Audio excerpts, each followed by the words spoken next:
This news program is proudly brought to you by Smart Start Breakfast Biscuits and Now Biscuits. "30 delegates arrive in Port Moresby for the largest telecommunications meeting. Piri Coral PNG determined to restore and maintain coral reefs in Butlers Bay. And 13 awardees crowned at the 31st SP Sports Awards. A very good evening. This is National EMTV News. I'm Godwin Eki. Thank you for joining us. Over 30 delegates arrived this morning for the largest telecommunications meeting in the Pacific Islands Telecommunications Association Annual General Meeting and Business Forum and Expo 2023. Among the visiting delegates was Huawei Technologies PNG Limited Managing Director Jackie Yu. Welcome to PNG. Present to welcome the visiting delegates were representatives from PNG's 100% owned telecommunications company and the 2023 PITA AGM hosts Telecom Limited and other partners. Mr. Shiu and other delegates were issued free telecom SIM cards upon arrival. Devon Kula, the interim head of sales and marketing for Telecom Limited, further elaborated on the free SIM cards handed out to participants of the forum. Within that free SIM, they get a gigabyte of data as well as a social pass and an unlimited calls to all Telecom Limited numbers. Also at the event, all delegates have access to free Wi-Fi as well at the PITA conference. Mr. Kula highlighted that Telecom and other partners look forward to the official opening of the event tomorrow. Port Moresby with Telecom Limited and all the other partners in this are happy to welcome them to Papua New Guinea. Some for the first time they've been here, so it's good to have them here. We also have tourism TPNG outside with their lovely singers as well, so it's a good morning to have welcomed the delegates. Participant Bashir Patel, a senior advisor from the Global Satellite Operators Association, shared his delight on being part of this forum. Having been working previously for Commonwealth Telecommunication Organization, we had done a lot of capacity building and training on telecommunication and ICT in Papua New Guinea and all the Pacific Islands. So it's always a pleasure to come here to Papua New Guinea.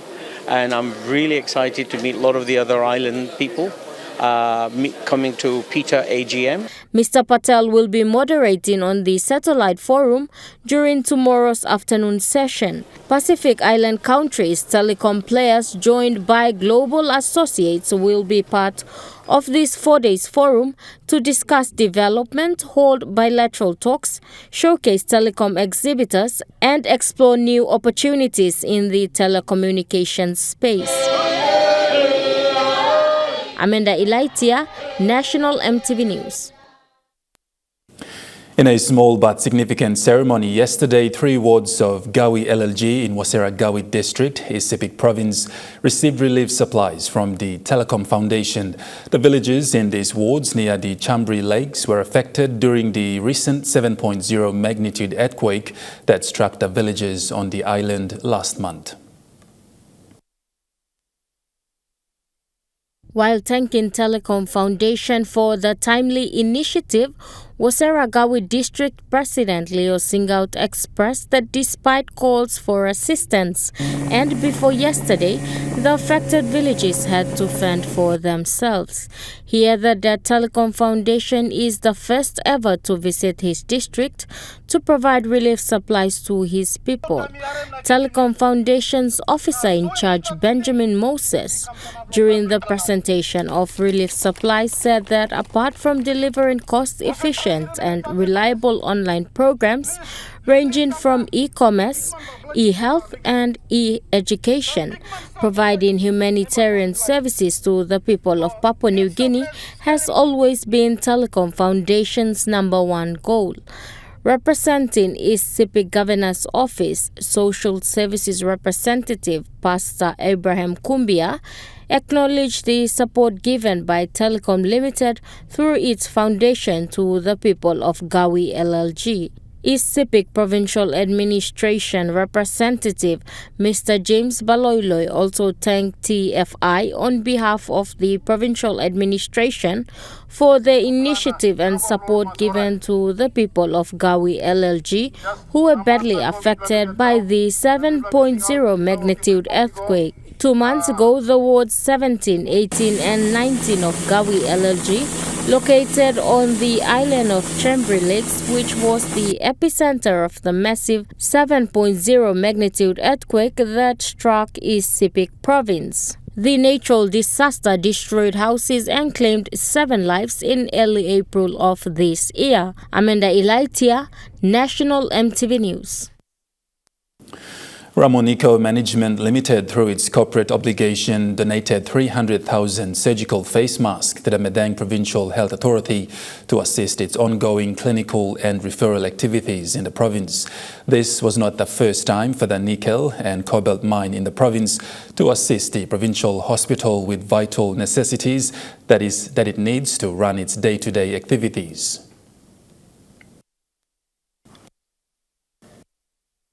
Ramonico has always been committed to improving the well-being of the people of Madang through the assistance program with the Madang Provincial Hospital. In 2021, Ramonico assisted the Madang Provincial Health Authority with 100,000 kina and some medical beds. Ramonico's Chief Finance Officer, Mr. Chon Chiawen, said as a responsible corporate citizen, the company during the period of COVID-19 also provide other assistance to Madang Provincial Government to carry out the COVID-19 awareness. And in 2020, the company also assisted health workers with personal protective equipment to wear and work during the COVID-19 period.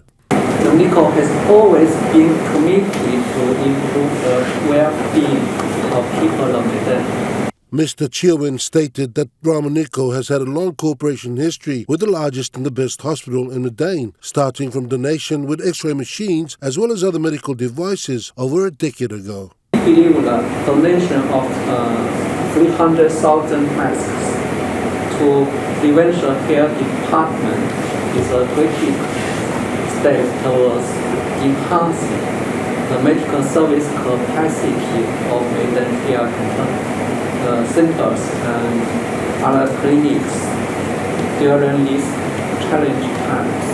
Meantime, Madang Provincial Health Authority Deputy Director Public Health Services, Mr. Karoy Kamak, said at one instance the hospital went to a standstill during the COVID-19 period when none of the business houses in Madang went to assist them, but Ramonico never gave up in assisting in ways it could. Donated plenty things to the hospital, but the public health, your facilities involved with our logistics. So thank you, and now you are giving us a lot of support with our face mask, which we are very short of during this special operation that we are doing for measles and rubella campaign coming next week on. So they were only issuing us with one box of face mask, not the big box, the small pack.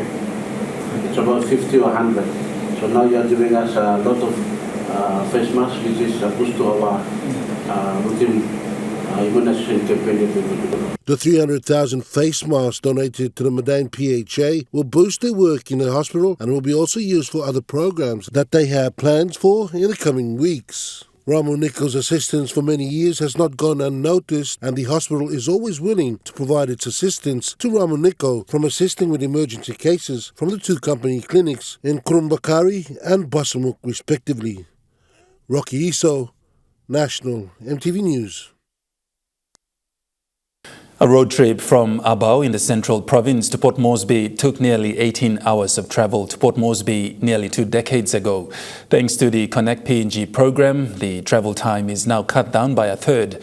Abao MP said Dr. Pukatemu, although not a cabinet member, believes in the Connect PNG program. He thanked Prime Minister James Marape during the opening of the Abao District Hospital on Friday. Establishing and maintaining road network in PNG is extremely challenging due to its difficult terrain and geology, high rainfall and sparsely distributed population. The Abao MP revealed what it was like a decade ago. For a time before I stood in 2002, it will take the Abao people 18 hours to travel on the Magi Highway. 18 hours, and those of you who enjoy the 5-hour road, that's nothing compared to 20 years ago. 18 hours because the road was really bad. And so Prime Minister, on behalf of all the people of Abau, I want to thank you for the Connect Papua New Guinea program because Abau is now benefiting. For the Abau roads, the conditions over time have much improved, and many villages like Kapari and further up, like Lalara, are using vehicles to travel up and down the highway into Port Moresby.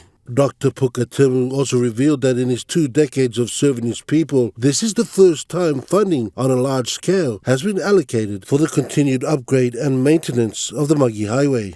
I believe in the Connect PNG. And right now, Prime Minister, hopefully one time we will have a ride through the end of the highway.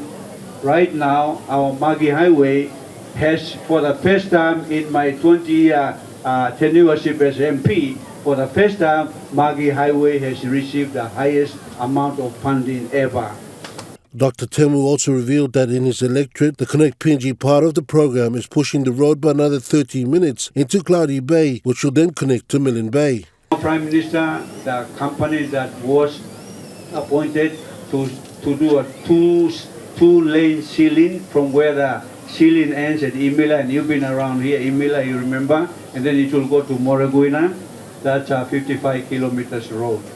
They already set up. So in the next 1 month or so, they will start organizing themselves. So we will have another half an hour of riding on Seal Road. The Connect PNG program is spearheaded by the Marape Rosso government, including other development partners. The benefits for the local people is immeasurable. Rocky Iso, National EMTV News. Kaguairave district in Southern Highlands province is set to see much-needed feeder roads upgrade in the 4 LLGs. Kaguairave Holdings, the business arm of Kaguairave District Development Authority, has bought in the earth-moving machines for the start of the road upgrades. The people at Kagua Station and visitors from other LLGs were caught by surprise on Saturday as truckloads of machines arrived.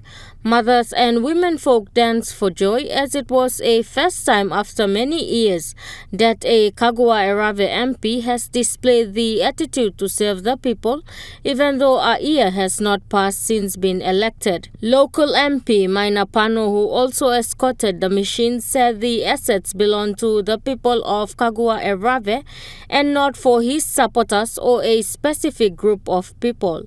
The brand new machines include 1 bulldozer, 4 excavators, 5 tipper trucks for Kaguairave Holdings, and 2 10-seater vehicles for Kaguairave District Administration. MP Pano told the people that the formal launching of the machines will be on Wednesday. Some key government ministers are expected to attend. Prime Minister James Marape has also been invited but is yet to confirm attendance. Amanda Ilaitia, National EMTV News. National EMTV News continues after the break. Stay with us.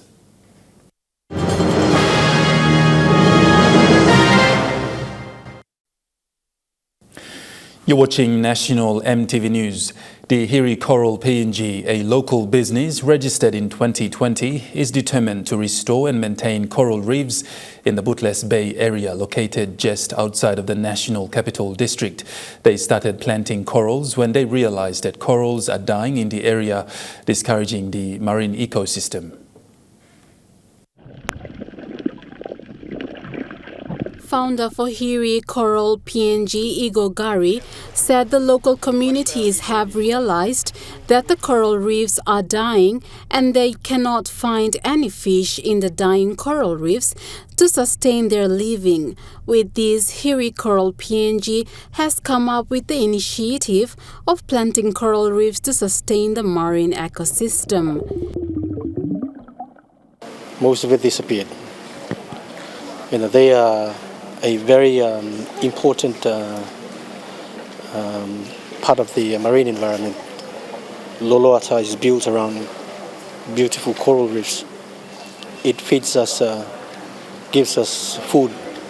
It more or less is home for almost a quarter of all marine species.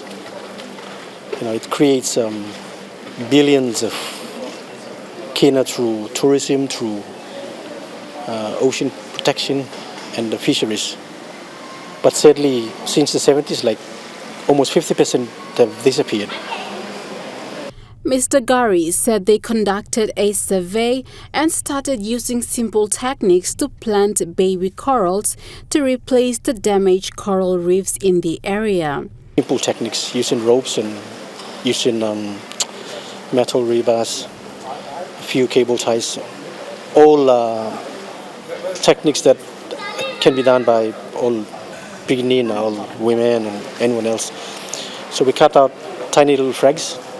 We attach them to those coral frames and the ropes, and we place them out. So you will see today, like from a little tiny 1 centimeter over several months, they go really huge. The challenges they faced in carrying out their coral gardening is on community engagement and grants to support them. Mr. Gari said it is important people know the importance of sustaining coral reefs. Community support and also getting the local villages to protect those reef areas to rest for a while we help them with livelihood alternatives, like bringing tourism out. Instead of getting them to fish in those reefs, get a few of our friends out so that they pay and help the local people. So coral reefs are dying out due to two main factors. The first is on human actions like overfishing, using small nets to fish, and dynamites, which harm the marine ecosystems. The second is on climate change and sea level rise, which is all natural. Cynthia Maku, National EMTV News. And local communities around the Bootless Bay have been participating in Hiri Coral PNG to plant corals to restore damaged coral reefs in the area. A ward councillor from Mirigeta Ward 8 in the Hiri Rural LG has been very vocal in encouraging youths, women and children in participating in coral gardening and looking after mangroves to sustain the marine ecosystem.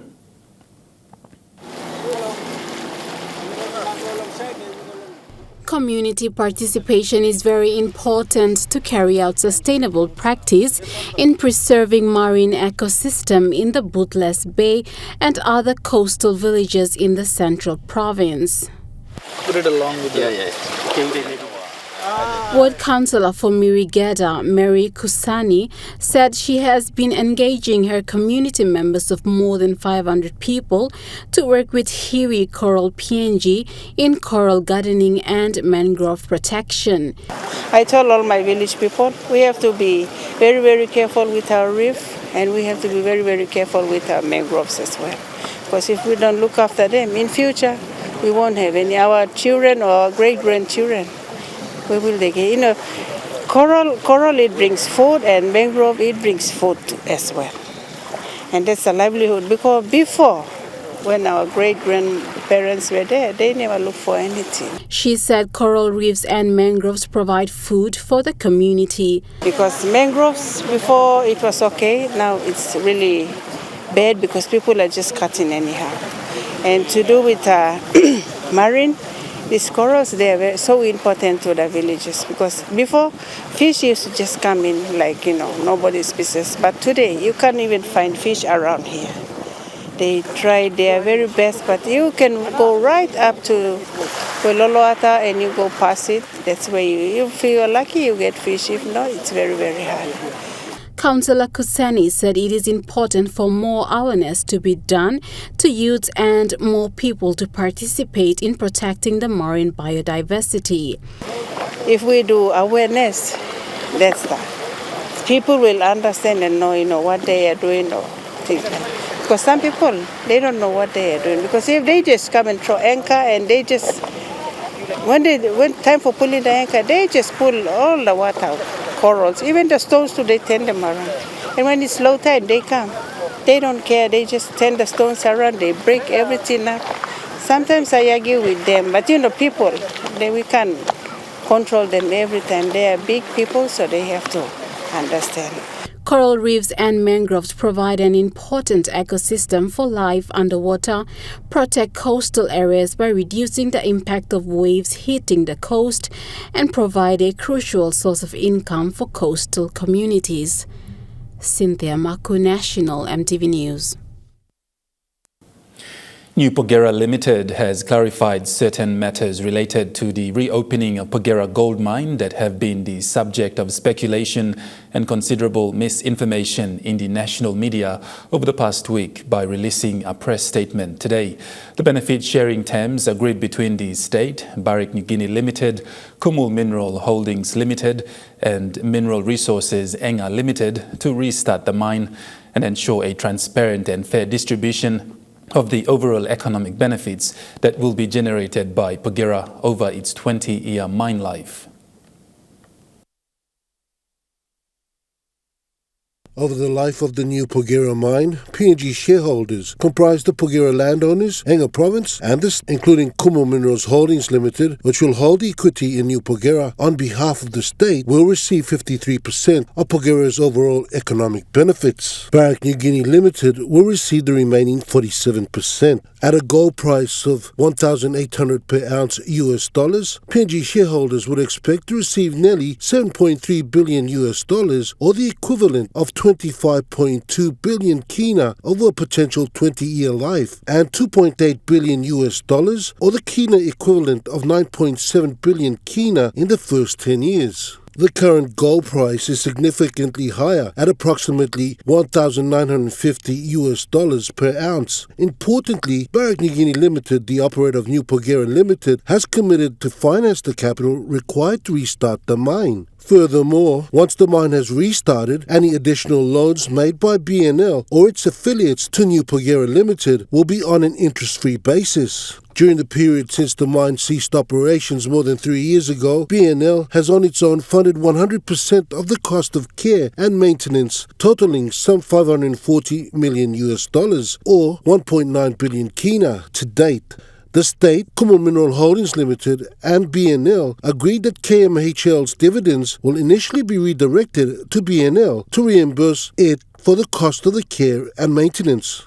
However, the other PNG shareholders are not affected by this arrangement and will receive the dividends as they are declared following the start of operations. In addition, New Porgera Limited will be a significant taxpayer, being subject to a 32% corporate tax rate in return for physical stability under the Resource Contracts Physical Stabilization Act and an increase in the royalty from 2% to 3%. The portion of equity and economic benefits that belong to the landowners is also first in PNG's agreements with international investors. Barrick New Guinea Limited has shared these facts to clarify some of the confusion created by less accurate accounts of the terms of Porgera's reopening and demonstrate beyond a doubt that the benefits derived from this world-class mine are to be shared fairly between PNG and its partner, Barrick New Guinea Limited. Rocky Iso, National EMTV News. You're watching National EMTV News. We'll bring you more stories after the break. Stay with us.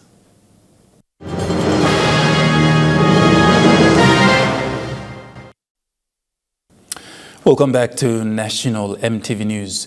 With the city bustling with activities for the weekend, for the PNG Women's Business Resource Centre yesterday hosted a market boom for its members. PNG WBRC Program Manager Lovelyn Toamwesi expressed that the market was to provide an avenue for women in business. The one-day market saw participation from members as well as partners under the PNG WBRC with their colorful displays that were both interesting and engaging. Manager Toamwesi highlighted the significance of the market. The objective of this event is to provide an avenue or access to market for some of the SMEs who have not yet participated in a market. So all these vendors are formal as well as informal, and all the vendors are also members of the WBRC. So these are some of the initiatives that we offer at the WBRC to promote our local SMEs, but also to provide them with the support they need to ensure their readiness for markets. The market saw participation from SMEs involved in natural remedies, retail, and cultural artifacts. Some stalls displayed original products like Helen Hawoda's SME Maisin Tapa, who had a range of tapa products to show.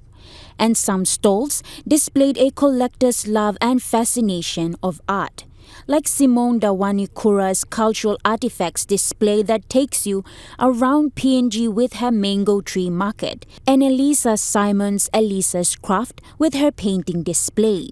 The program manager said in the lead-up to yesterday's market, their members were given training beforehand.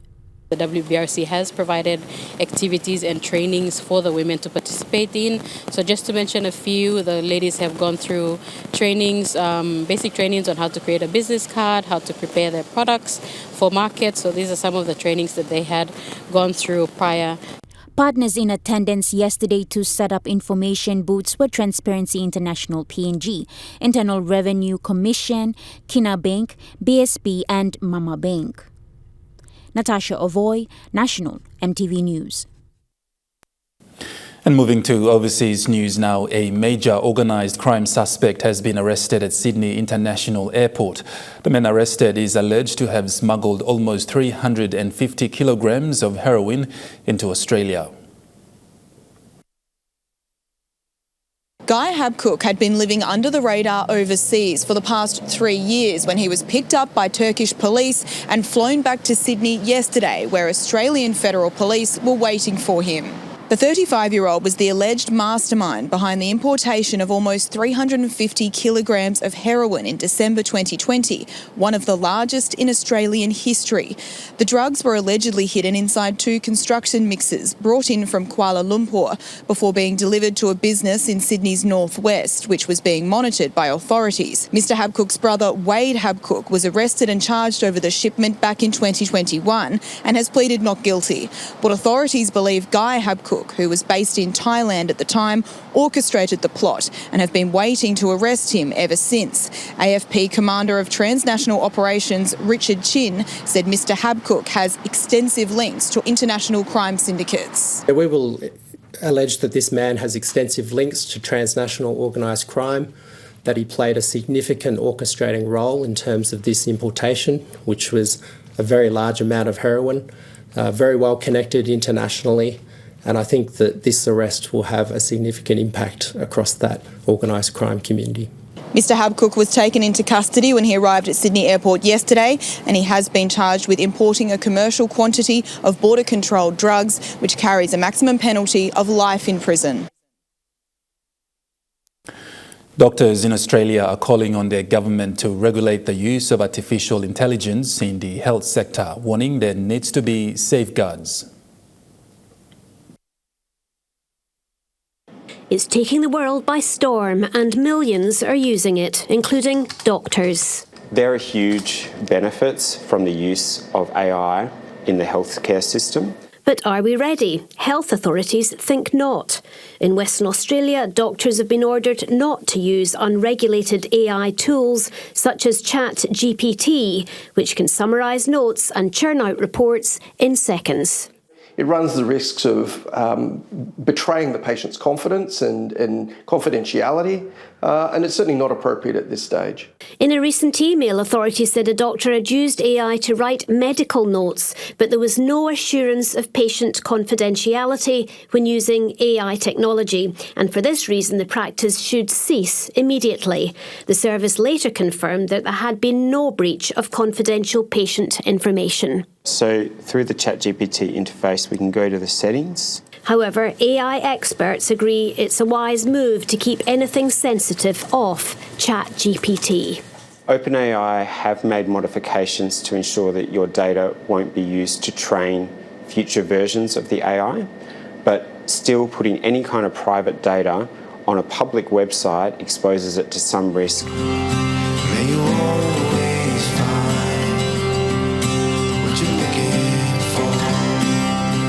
But they also point to the enormous, potentially life-saving benefits of AI, including this software that's being trialled around the country and picks up coronary artery disease from a scan in 10 minutes. AI is something that has a lot of potential in the health industry to provide more efficient services, potentially more accurate services. But this is where the ethics needs to come into it. The AMA wants national regulations to support the technology, but with safeguards, including that final decisions are made by humans. Guam is still suffering from power and water outages after days of being battered by Typhoon Mawa. The Category 4 storm was one of the worst in 2 decades, hitting the US territory with 230 km/h winds. The typhoon is continuing to churn west across the Pacific Ocean and will impact more land masses in the Western Pacific and Eastern Asia. Shortly after passing Guam, it had intensified to 185 maximum sustained winds, which is incredible. I don't know how we would handle something like that here on Guam. But the good news is we're looking at the long-range tracks, and it looks like it will avoid making a direct hit in the Philippines, but it will generate some wave conditions as well as the monsoon that's going to be affecting the Philippines for several days. So they do have to keep an eye on it. Concerns over rising crime in Australia's Northern Territory dominated discussions at a recent summit of the Indigenous leaders. The group focused on ways to mediate dispute and boost safety in their communities. Working together, sharing ways to keep the peace, having a laugh in the process. 50 peacemakers across 5 remote NT communities met in Katherine last week. Their goal, developing methods to resolve local conflicts without involving the police. We work with our service providers, and we still maintain our cultural obligation. A lot of these community elders and leaders that are here today have done is often work that goes unnoticed, it goes unrecognised and unfunded. In the remote NT, hospitalisation rates due to violent assaults are the highest in the country. The work of local peacemakers is valuable here, and it begins with tough conversations. We make people sit with us. We talk to them until they're not so. We are facing those problems within family to family, and it is really a struggle for us. The Northern Territory has the highest rates of reoffending in the country, with the same people often appearing in court time and time again. It's prompted calls for a new approach aimed at healing and cultural understanding. I think the work that the peacemakers are doing has already proven that they can reduce the rate of reoffending in communities. The peacemakers say their knowledge of local families will help earn the trust of those most at risk. Australia have the north, but the Australia doesn't know of the community or the people. The difference is our colour and where we're from, but we are human. We need to work together and walk together in this unique place. A shared journey with Indigenous leaders helping to pave the way. Iran and Afghanistan's Taliban government are accusing each other of starting a gun battle on their shared border.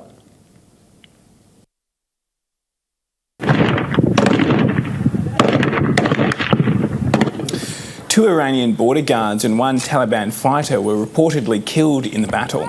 Tensions have increased in recent weeks after Iran accused the Taliban of violating a 50-year-old treaty by restricting water flows into Iran. You're watching National EMTV News. Trukai Sports is next. Stay with us.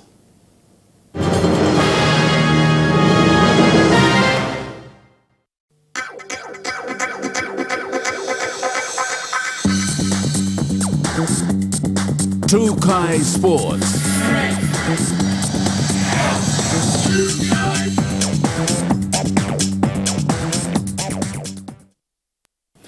Welcome to Trukai Sports. We begin with Rugby League, and SPPNG Hunters made a disappointing loss yesterday to the Northern Pride in round 11 of the Queensland Rugby League Host Plus Cup in Port Moresby. The Pride outfit won by 22-16 final siren score, defeating the SP Hunters.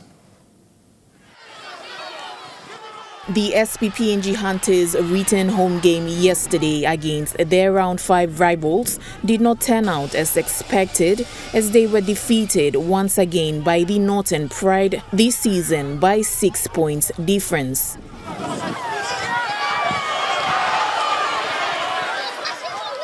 The opening half seemed promising for the Hunters as they registered 16 to 6 points dominance to take the first half lead as the Pride outfit trailed.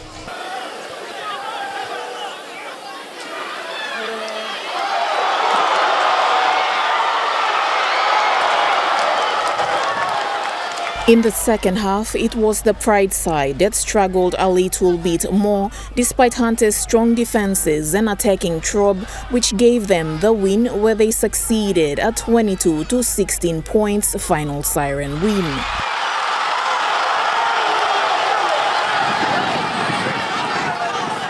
The Hunters are still on the 10th position of the QRL competition ladder with 6 losses and 3 wins as of round 11 yesterday. Their next contender is the Tweedhead Seagulls, which will be played at the Santos National Football Stadium next Saturday, with 2 more home games to go in the coming weekends. Lisa Punichukai Sports. The revamped 31st SP Sports Awards Night was witnessed last night at the Crown Hotel in Port Moresby. 13 awardees out of the 35 finalists were crowned in their respective categories during the occasion. The night was sparkled with sporting legends in the likes of Moria Baru and Dika Toa from weightlifting, along with upcoming sporting stars together with invited guests and the media. During the presentation, the highlight of the night saw ecstatic consecutive crowning presented to the Male Athlete of the Year, Moria Baru, Sports Photo Award of the Year category, Fidelis Wasari, and Sports Media of the Year, Patricia Keyamo. The night ended in its usual traditional treat, which saw the awardees go for photo opportunities and networking with each other, as well as with the rest of the crowd. Lisa Punichukai Sports.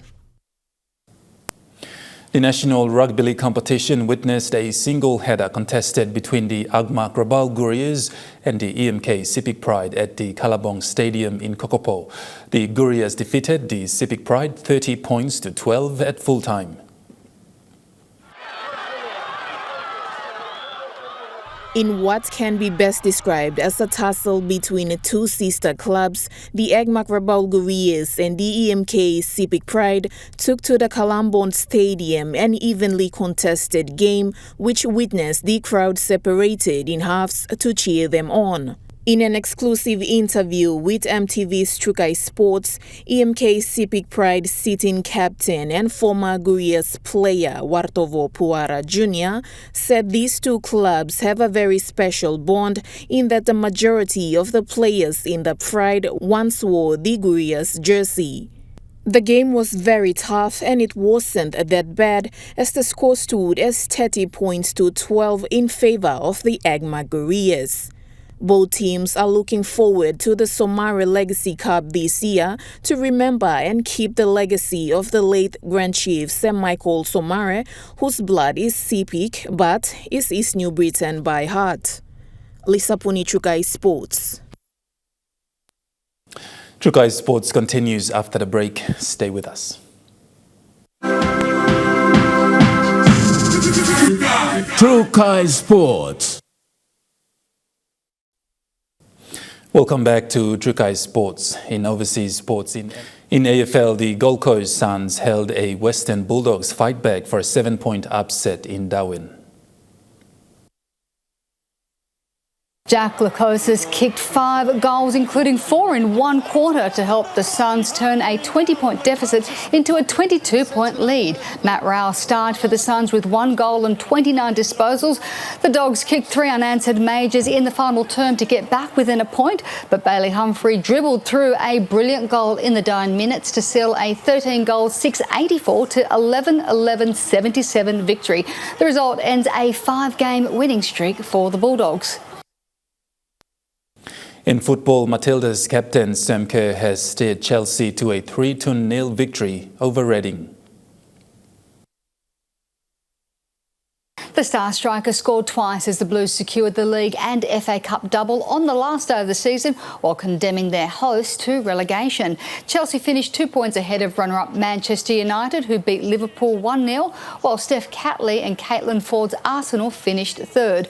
The victory is their last competitive game before the Women's World Cup in July, which Australia is co-hosting with New Zealand. In netball, the Adelaide Thunderbirds defeated the West Coast Fever in Thriller 54 points to 53. Coming off a record-breaking win, reigning premiers the Fever led by 8 goals at the first change, but the Thunderbirds worked their way into the match, hitting the front with 4 minutes remaining. A broadcasting error score meant a late super shot was only counted as 1 point, which meant the Thunderbirds finished with a 1-goal lead against the Fever. That ends True Kai Sports. The weather report is next. Stay with us. True Kai Sports.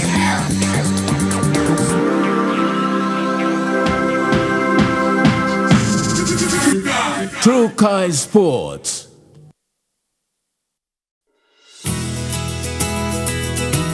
This weather update is proudly brought to you by MoneyPlus. With you always.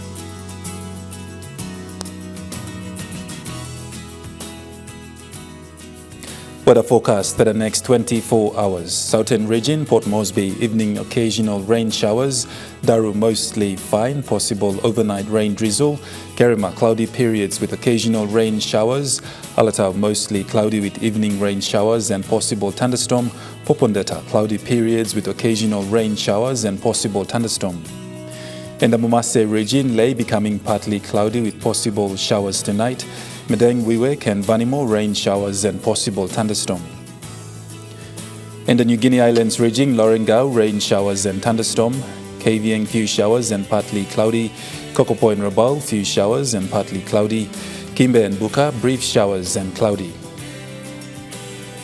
In the Highlands region, Mount Hagen, cloudy periods with some evening rain showers and possible thunderstorm. Goroka and Kundiawa, few showers and possible evening showers. Mendi and Wabeg, evening rain showers and possible thunderstorm.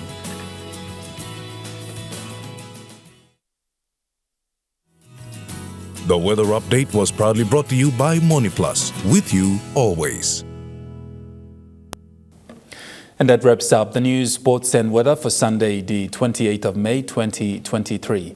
From all of us here, pleasant viewing. Good night.